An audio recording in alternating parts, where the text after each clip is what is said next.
আসন্ন ঈদুল আজহা সামনে রেখে ব্যস্ত খামারিরা। ইতোমধ্যেই কোরবানির জন্য প্রস্তুত করা হয়েছে গবাদি পশু, শুরু হয়েছে অগ্রিম বেচাকেনাও। গতবারের চেয়ে এবার চাহিদা বাড়তে পারে এমন আশায় বাড়তি গবাদি পশু প্রস্তুত করেছেন খামার মালিকরা। এ অবস্থায় আসছে কোরবানিতে পশুর চাহিদা, সরবরাহ ও সুষ্ঠুভাবে কেনাবেচার সার্বিক প্রস্তুতি নিয়ে বুধবার রাজধানীতে বিভিন্ন অংশীজনদের সঙ্গে বৈঠকের আয়োজন করে প্রাণী সম্পদ অধিদপ্তর। এ সময় জানানো হয়, এবার কোরবানির জন্য প্রস্তুত ১,২৯,৮০,৩৬৭টি গবাদি পশু, যা গতবারের চেয়ে 4,44,034টি বেশি।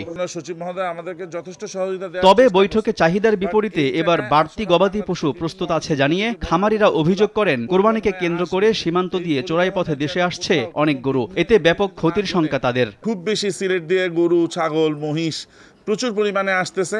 তো এগুলা অনতিবিলম্বে যদি এখন পদক্ষেপ না নেওয়া হয়, 5 দিনে কিন্তু হিউজ স্টক চলে আসবে। তবে চোরাই পথে যেন গরু প্রবেশ করতে না পারে সে ব্যবস্থা করা হবে বলে জানান মৎস্য ও প্রাণী সম্পদ মন্ত্রী মোহাম্মদ আব্দুর রহমান। বলেন, গবাদি পশু পরিবহনে সড়কে ব্যবসায়ীরা যাতে চাঁদাবাজি বা কোনো ধরনের হয়রানির শিকার না হন সেই ব্যবস্থা নেওয়া হবে।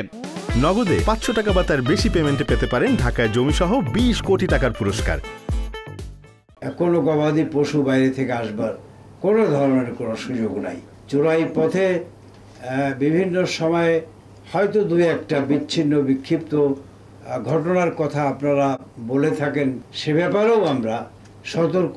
প্রাণী সম্পদ অধিদপ্তর জানায়, এবছর 52,684টি গরু, মহিষ 1,60,320টি, 68,50,058টি ছাগল, ভেড়া 7,67,743টি ও অন্যান্য প্রজাতির 1,850টি গবাদি পশু প্রস্তুত আছে।